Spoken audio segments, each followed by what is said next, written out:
The OECD, the organisation that brings together some of the world's richest nations, is predicting that the British economy could shrink by 11.5% this year or more if there's a second wave of coronavirus infections.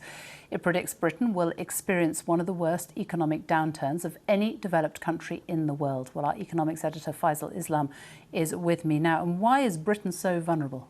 Sophie, at the beginning of this, the hope was that, yes, the economy was going to be hit by this pandemic, but there could be quite a rapid rebound in the shape of the letter V. This report says at the world stage that's not happening, and some countries are being hit more than others, including the UK. Let's take a look at what the OECD said in its forecasts for 2020. Most advanced countries hit. These are still pretty big numbers, even as they will appear small later. Germany, they're down nearly 7%, USA just over 7%.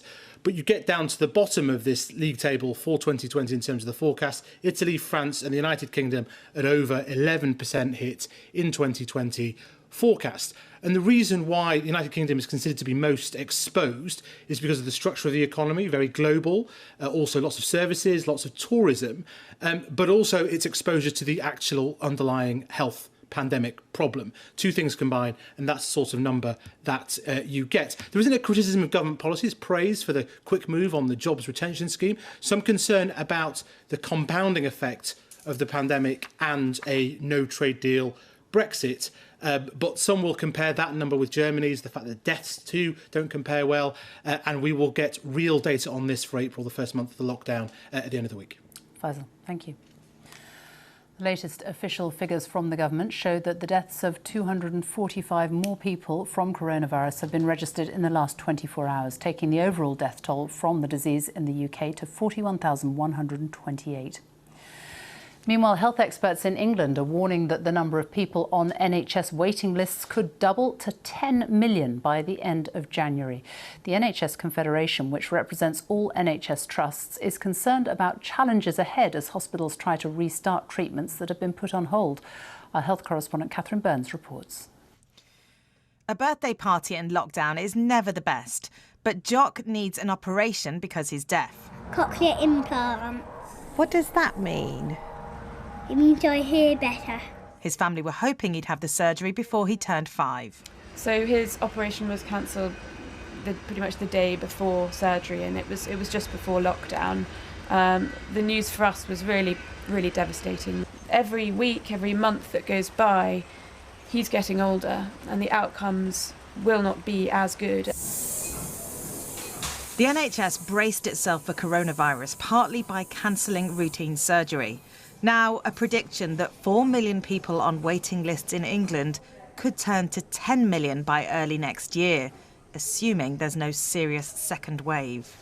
The NHS is a big, complicated machine, and it quickly changed gears to deal with the coronavirus pandemic. Now it's time to get things up and running again, but health bosses are warning it's not going to be as simple as flicking a switch and getting back to business as usual. We need to have a grown-up conversation with the public about what the health service and indeed social care can do over the months and years ahead, because it will be restricted and we will be desperately trying to make good some of the damage that has been done over the months of the pandemic. He says that conversation needs to explain that staff who've been working flat out during the pandemic now need to turn to the backlog. Hospitals will have to stick to social distancing too, which won't help get back to capacity. Irene's hip replacement surgery was supposed to happen today. I'm really depressed today because I was supposed to have my operation and it hasn't happened. And I've got no idea of when they will do the operation. The pain is constant, it's there day and night. I'm on very, very strong painkillers at the moment. I have regular assessments for a heart transplant, and unfortunately that's been cancelled indefinitely. And I can't help but be concerned by that, because without a heart transplant, I won't survive. There's a call for more funding, but also to extend a deal where private hospitals have helped to support the NHS. The government, though, says the health service doesn't need that to carry on.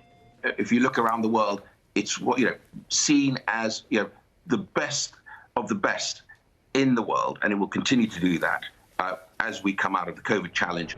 Meanwhile, there's no word yet on when Jock or many others will get the surgery they need. Catherine Burns, BBC News.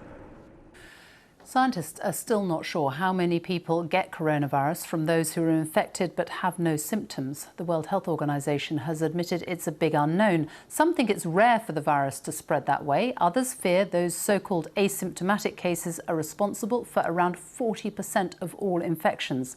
Here's our science editor, David Shukman. This is a message from the government's chief medical officer about coronavirus. If you or anyone in your house... For months, government advice has focused on symptoms, how you must isolate if you get them. You should all stay at home. But what about people who don't look as if they have the disease, but are still carrying the virus? Like paramedic Chelsea Mason, who had a test for coronavirus and expected to be clear. I felt absolutely fine. Came into work and had the test done, and then a couple of days later, I got a call back saying it was positive, so really shocked because I had no symptoms whatsoever. So how many cases are there without symptoms? A study at Addenbrooke's Hospital in Cambridge found that 3% of the staff were positive but didn't show it. In the US, at a care home in Washington state, the numbers were higher. 56% of people with the virus had no indication of being ill. And on the Diamond Princess, a cruise ship off Japan, as many as 72% of positive cases showed no symptoms at all. So why does it matter if people have the infection but don't have any symptoms? Well, for two reasons. First, if someone becomes infected, it may take 5 days before they show any signs of illness. But for the 48 hours before their symptoms start, they could be passing the virus on. Then there's the category of people who catch the virus and at no stage have any symptoms at all, maybe for 10 days or more, no one really knows. And scientists are desperate to find out how much they can spread the virus. One of the first things I thought about really was, oh my God, I've done 2 night shifts. I've come into contact with, 6 or 7 patients per night. I've been with my crewmate for 12 hours.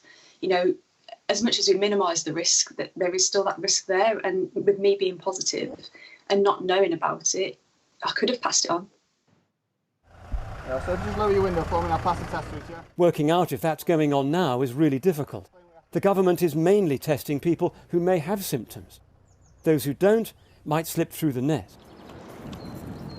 So scientists in Norwich want to test the entire city. 100,000 people. They say it's the only way to discover who's spreading the virus. If you don't realise you're ill, as we come out of lockdown and people are going to have more contacts than they did previously, the risk from those individuals is likely to increase. The upshot is that keeping a safe distance still matters. And where you can't, governments around the world are recommending face coverings in case you've got the virus and don't know it. David Shukman, BBC News.